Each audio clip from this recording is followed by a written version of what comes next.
কথায় আসে আমরা তরিকতপন্থী, আমাদের একখানা কলব আল্লাহ দান করেছেন, আমাদের সিনার মধ্যে কলব দান করেছেন। কলব স্থান কোথায়? কলবের স্থান কোথায়? সকলে জোর আওয়াজে বলেন, কলবের স্থান কোথায়? এই কলবে কিসের মোরাকাবা? বলতে পারবেন না, বলতে পারবেন না। কলবে তাওবার মোরাকাবা। হযরতে আদম আলাইহিস সালাতু ওয়াস সালাম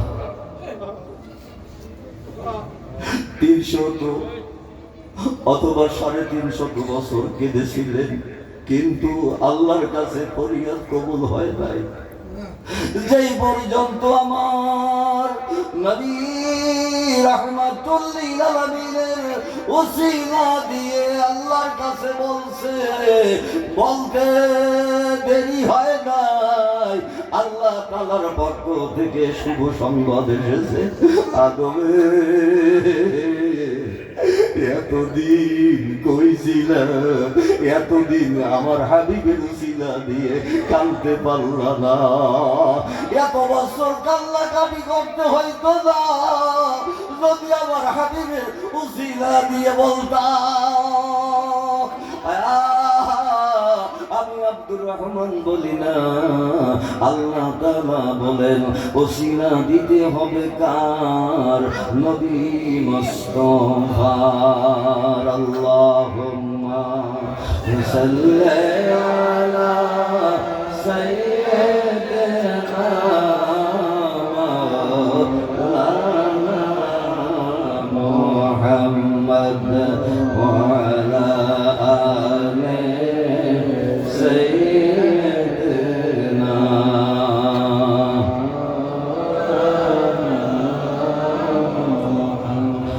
আমি মনে মনে ভাবছিলাম আজকে আমি একাই কথা বলবো, একাই আলোচনা করব, কোনো মানুষকে দিব না।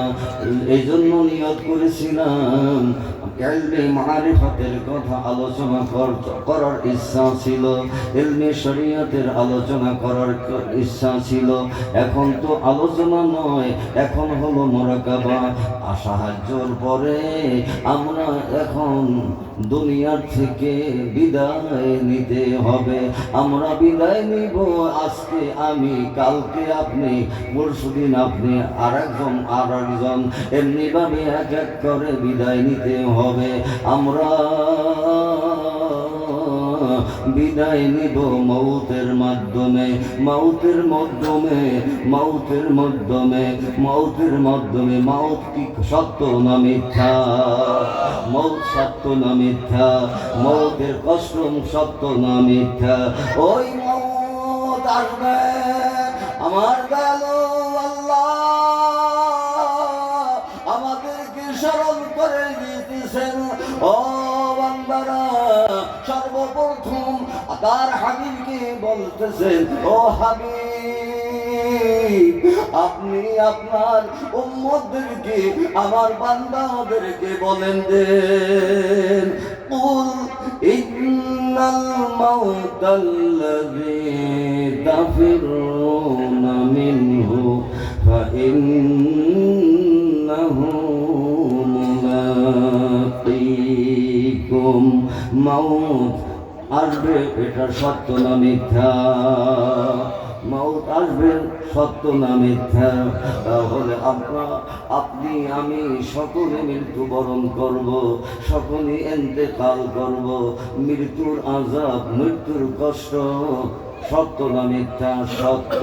যদি গুনাহগার হইয়া আমরা মৃত্যুবরণ করি, হুজুর সাল্লাল্লাহু আলাইহি ওয়াসাল্লাম ইরশাদ করেছেন, গুনাহগার অবস্থায় যদি কেউ মৃত্যুবরণ করে, তার জান জান বের হইতে এত কষ্ট হবে, যেমনিভাবে একটা জীবিত মুরগি জবাই করার দেওয়ার কারণে যদি মাঠে যদি উঠানে ছেড়ে দেয়, জবাই করার পরে আর কিছুই থাকে না, মুরগির শক্তি থাকে না, মুরগির হাঁটা চলার শক্তি থাকে না, মুরগির কক কক করে ডাকার কোনো শক্তি থাকে না।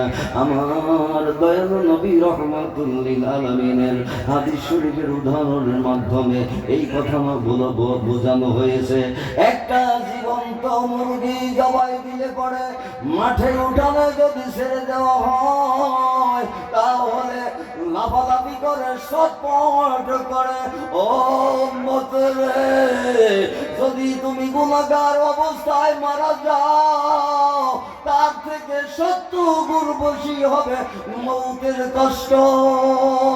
তোমরা পারবানে আমরা পারবো না সহ্য করতে। আল্লাহ, আমরা সহ্য করতে পারবো না। ওই মৌতের কথা চিন্তা করে, মৌতের কথা, মৌতের আযাব, মৌতের কষ্ট চিন্তা করে চোখের পানি ছেড়ে দিই, আল্লাহর কাছে মাপ চাই। আল্লাহ, আমাদের গুনাহ খাতা মাফ করে দাও। আমাদের ইন্তেকাল ইমানের সাথে আসানের সাথে দিদারের মোস্তফার নামে আমাদের নসিব করে দিও। আমার দয়ালু নবী রাহমাতুল লিল আলামিন মওতের ব্যাপারে অনেকগুলি হাদিস বলেছেন। সময় নাই, একটু স্মরণ করি আমরা ওই মোরাকাবার গজল। আমরা 100 বছর বাঁচেন থাকতে পারবো না, কেহ রাখতে পারবে না। পারবে? আমরা কি থাকতে পারবো? ওই মওতের কথা কি চিন্তা করে খেয়াল করে বলি সকলে,